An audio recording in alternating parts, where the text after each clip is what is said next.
Thank you, Honorable Chairperson, sir. Why have we all gathered here today? It is because the government of the day wishes to have a discussion on our national song, Vande Mataram, in the 150th year of its birth. हम ध्यान से आपकी बात सुने, राजनाथ जी और PM साहब दोनों। बहुत खूबसूरत है हर बात, लेकिन अगर दिल भी होता तो क्या बात होती? The irony is not lost on us parliamentarians present here, or on a billion-plus Indians who we represent, that we are living in an India today where real unemployment among the youth is upwards of 20%. That we are choking in a national capital where AQI routine levels are over 800, when the centre is purposefully starving non-BJP states of their Manrega, their housing, and their water dues, where millions of people are being subjected to a hurried, arbitrary process of mass disenfranchisement, when in session after session, we in the opposition are bullied, browbeaten, and prevented from raising pressing issues of national importance, suddenly the government finds it so important, so necessary, so urgent to discuss the historical complexities of a song. What is even more ironic is the claim that the hate and divisiveness in today's India can be linked back to this song. And by the way, just 2 weeks ago, on November 24, 2025, the Rajya Sabha Parliamentary Bulletin published a section on parliamentary customs and conventions, where it explicitly informed all members that the decorum and the seriousness of the proceedings of the House requires that there should be no Jai Hind, Vande Mataram, or any other slogans raised in the House. So Vande Mataram, in your view, as of last week, placed on record in a parliamentary bulletin as a slogan that was both indecorous and non-serious. And yet, you suddenly want to discuss it for 10 hours in this House. Why? I tell you why. Because no doubt, some half-wit BJP IT cell minion has probably advised you that the Vande Mataram card, if played right, will give you an advantage to the BJP in the 2026 Bengal elections. There is no other reason behind the timing of this discussion, none at all, take it from me. But we are delighted. We are delighted not only to be able to get this fabulous opportunity to give you a lesson in history, but also to demonstrate to you that how delving into Vande Mataram will only prove how removed you are from the soul of Bengal, from the psyche of Bengal, and how our Ma will never be hostage to your narrow electoral goals. Yes. Let the history lesson begin. What do you say? Let it begin. Bankim Chandra Chattopadhyay's two-stanza hymn, Vande Mataram, was first published in the literary journal Bongo Darshan on November 7, 1875. At that time, there were no patriotic societies or nationalistic organizations to speak of in India, except for the Indian League in Calcutta, which was founded by some patriotic Bengalis, Shishir Ghosh, Anand Mohan Bose, Surendranath Banerjee, to rally public support against British colonial rule. The RSS and the BJP were nowhere in sight. The RSS was formed 50 years later, in 1925, and the BJP was formed 105 years later, in 1980. And incidentally, the ruling party, the Sangh Parivar, do not sing Vande Mataram. I remember this hilarious episode in 2017, I think it was, on TV, where there was a BJP spokesperson called Naveen Kumar Singh, and he was asked to sing Vande Mataram. He was looking at his mobile phone, and even then he couldn't sing it. Also, in August 2017, I remember a cabinet minister in the UP government, Baldev Singh Aulak, I think his name was, he was unable to correctly sing this song on a TV news show. In January 2019, before the last Lok Sabha election, BJP leaders held a protest where they were going to make Muslims sing the song. They themselves could not sing the song correctly, so the meeting descended into chaos, and the BJP leaders and their followers chanted slogans like, "Is desh mein agar rehna hoga, to Vande Mataram kehna hoga." So frankly, the BJP's commitment to this song is a badly scripted comedy. The British banned the use of this slogan, Vande Mataram, under the sedition laws, and banned its singing in any public place. When India's youngest freedom fighter, Bengal's brave son, Khudiram Bose, was led to the gallows in 1908, he had Vande Mataram on his lips. When in 1927, Ram Prasad Bismil walked to the gallows in Gorakhpur jail, when Ashfaqullah Khan walked to the gallows in Faizabad jail, they all had Vande Mataram on their lips. But this is the same slogan that the Rajya Sabha bulletin finds non-decorous and non-serious in the Rajya Sabha. Who in the BJP, who in the RSS, who in the treasury benches can claim even a tenuous link to the freedom struggle, that today you feel you are the guardians of Vande Mataram and will teach us Bengalis and the rest of India what its significance is? Out of 585 total prisoners in Andaman Cellular Jail, Kalapani, between 1909 and 1938, 68%, 398 were Bengali. The second largest contingent was from the Punjab, 95 revolutionaries. Why did you not rename the cellular jail after Barin Ghosh, after Ullashkar Dotto, after Indu Bhushan Roy? What homage have you paid Bengal? What homage have you played the land of Vande Mataram? Today you're having a discussion on this. The hymn Vande Mataram did not gain much popularity till it was included in Bankim Chandra Chattopadhyay's novel Anandamot in 1882 when it was published. Now, when he published it, he added 4 extra stanzas to it. The first 2 stanzas, which he had written in 1875, were a lyrical ode to the motherland. It says, giver of bliss, beauty.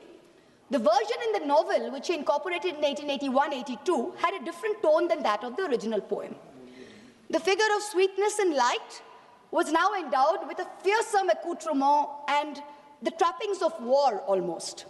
But this is in keeping with the narrative of the novel, which was about the Shonnashi rebellion. It is important to note here that in the next 4 stanzas that he wrote, Bankim Chandra Chattopadhyay used the words Shaptokoti, which means 7 crores. Now, 7 crores in the 1871 census was the population of undivided Bengal, Bihar, Orissa, and Assam.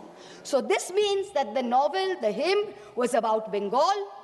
The hymn was about Bengal, and the mother he refers to is also in Bengal's concept and Bengal's context.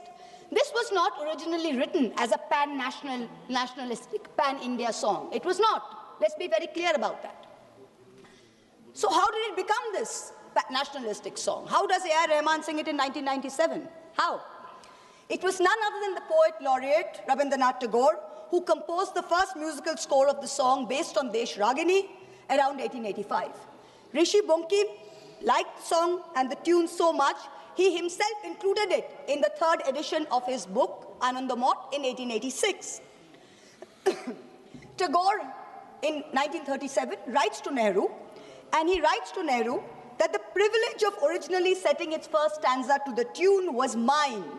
When the author was still alive, Bankim died in 1894. He says, I set it to tune while Bankim was still alive. And I was the first person to sing it. So Tagore was the first person to sing it publicly before a public gathering of the Calcutta Congress in 1896. So Tagore sets the tune and he sings it publicly in the presence of Rahmatullah Saini, Dadabhai Naoroji, Surendranath Banerjee. The song gained mass popularity when? Only after 1905, when the Swadeshi movement as a reaction to Lord Curzon's partition of Bengal took place. Itinerant singers sung it in Prabhat Feris every morning to raise national consciousness. Rabindranath Tagore himself, on Raksha Bandhan Day, October 16th, 1905, led the famous anti-partition protest where Hindus and Muslims tied Rakhis on each other and said, Vande Mataram. Today, this BJP government, who claims to promote Vande Mataram, has ensured that even the moon, that moon of Raksha Purnima, that moon of Eid, has been partitioned. Hindu women can break their Karwa Chauth fast on their roof with the sighting of the moon, but a Muslim in a BJP-ruled state is forbidden from offering Eid ka namaz on his roof to the same moon. And you are blaming a song for India's divisiveness. The song was sung again during the Congress session in Benares in 1905 by Tagore's niece, Sharla Devi Chaudhurani, who replaced the Shaptokoti, the 7 crores, with Trikshakoti, which means 30 crores, which is the population of India in the last census of 1901. So this is the first time that the song is gathering up pan-national appeal. Gandhiji, in the Indian Opinion paper, he writes in December 1905 that this song is so popular. Just as we worship our mother, so is this song a passionate prayer to India. Tagore continued to use the refrain Vande Mataram almost as a slogan in some of his own songs. He says it in many of his own songs. Many of his own songs use the term Vande Mataram. The Swadeshi agitation of 1905 and 1908 saw Vande Mataram as a clarion call. The great Tamil poet Subramanya Bharati, he translated it in Tamil in 1905. It began to be sung in meetings and processions all over India, from coastal Andhra Pradesh, from Vijayawada and the Krishna, to after Jallianwala Bagh in the canals and cantonments of Punjab, where they didn't think of it as a Bengali Sanskrit hymn. They saw it as a shared call of resistance. You, this government today, claim to be the guardians, the true upholders of the spirit of Vande Mataram. We've listened to the Prime Minister for an hour.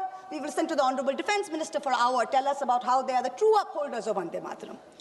So let me, as a true Bengali, as a proud Bengali, speak for 10 koti Bengalis today, who you call Bangladeshis, who you call Rohingyas.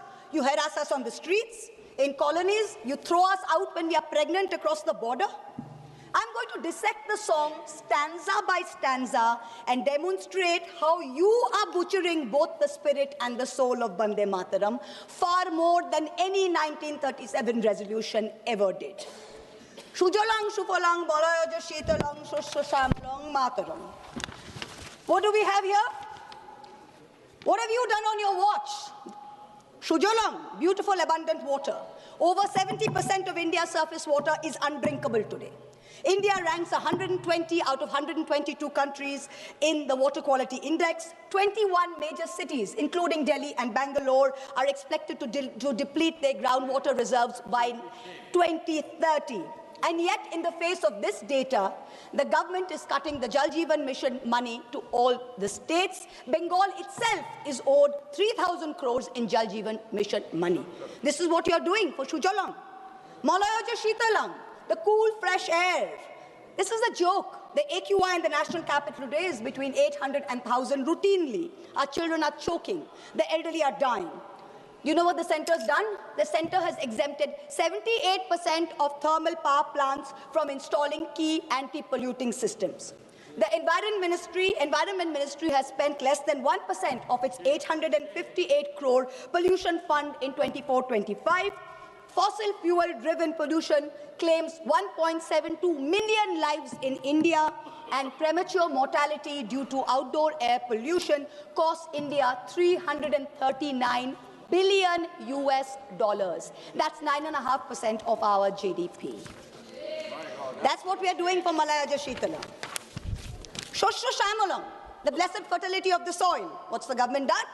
The Ministry of Agriculture and Farmers' Welfare saw a reduction in its budget of 2.5% this year. Pradhan Mantri Fasal Bima Yojana, meant for the poorest of farmers, suffered a cut of 3,600 crores. It is estimated that 37% of India's land is affected by degradation. 2/3 of soil samples collected from India are deficient in nitrogen, phosphorus, and potassium, and 85% contain too little carbon for functioning soil systems. Shuhashining, Shumodura Bhashining, sweet smile, sweet in speech. You, the ruling party, with your hate speech, routinely call for violence against Muslims and minorities. For calls from genocide in Haridwar to open threats in rallies, you use terms like vote bank, infiltrators, ghuspetia, those with more children as dog whistles. You impose Hindi on us. You call Bangla a Bangladeshi language. You have unleashed the worst kind of linguistic terrorism on all of us, where people are scared to speak their mother tongue in the streets of Delhi, in the streets of Gurgaon. There is no Shumodhura Bhashining in today's BJP. Shukhodang, Borodang, Matarang, give us happiness.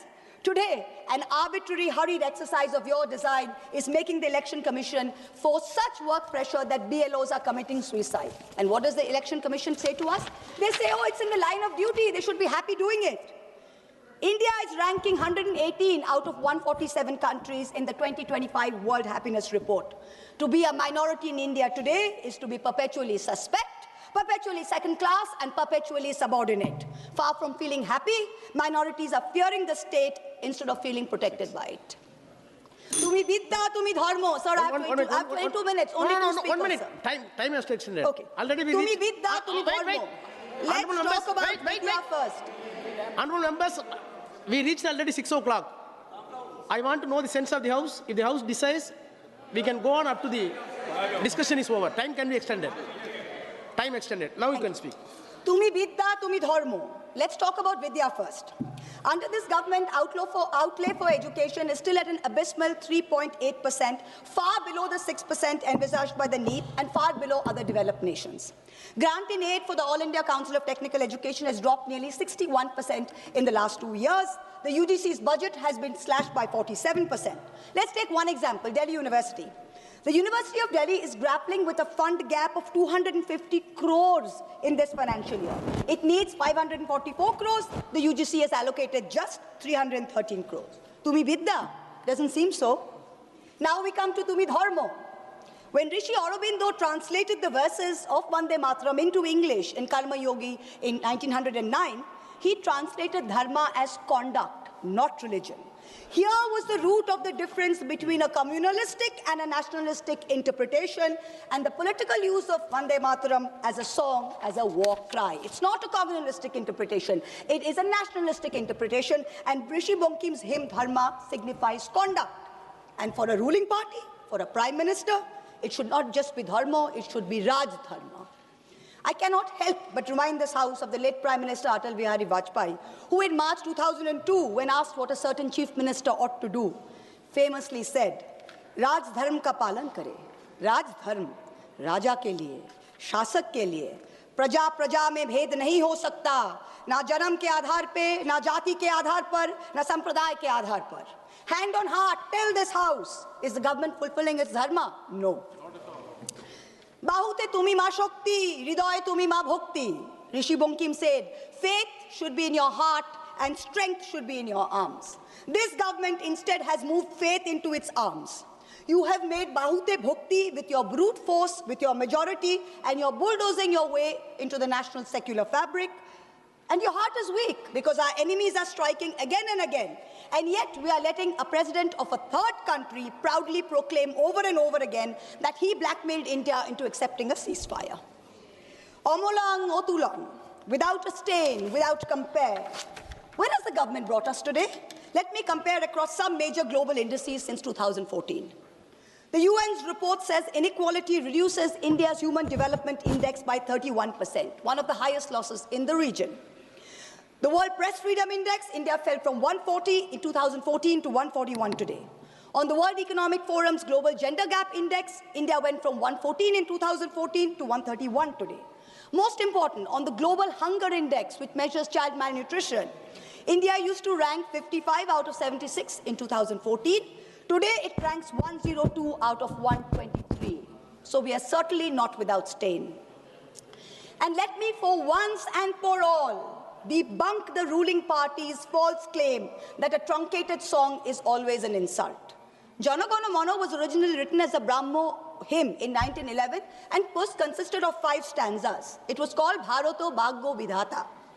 Remember that the Brahmo Samaj was formed by Raja Ram Mohan Roy, and this is the same Raja Ram Mohan Roy that the Madhya Pradesh Higher Education Minister Inder Singh Parmar called a British agent, a dalal, working for religious conversion. If your party's man is calling Raja Ram Mohan Roy a dalal, I wonder what kind of higher education he can be responsible for. Jana Gana Mana is also a truncated song. Of the 5 stanzas, only the first stanza is sung as a national anthem. The second stanza says, Aho raho tumi aubhan, aubhan procharito shunito abo udaro bani, Hindu, Bauddha, Sikh, Jaino, Paroshik, Musulman, Christiani. This means something relatively simple. Tagore addresses Bharat Bhagya Vidhata, the maker of India's destiny. And here is a verse whose restoration would mean a strong symbol, a strong gesture against divisiveness. But you're not bringing a resolution to bring that in. You're talking about what religious context you can view Vande Mataram in. And this is where you've made the biggest mistake, Mr. Prime Minister. You ignited this entire debate as a distraction to take away from your government's failings, which I have demonstrated using the song's lyrics as a key. But you do not stop there. One of the chief spokespersons of the BJP, a fellow MP here, went one step further and said that this truncation was done at Nehru's behest. He said he had learned this by reading a book by the historian Sachiv Bhattacharya. Mr. Chairperson, sir, there is no such book. There is no historian called Sachiv Bhattacharya who has written a book on the history of Vande Mataram. He does not exist. He does not exist, except in the fertile manure that constitutes the MP's imagination. There is a historian who has written a book about Vande Mataram, and his name is Shobboshachi Bhattacharya, not Sachiv Bhattacharya. The BJP dare not refer to this book, because if they do, they would have to admit that this very specific book says that the identity of the man who suggested that Vande Mataram be sung in a shortened version so as not to provoke divisive action is not Nehru.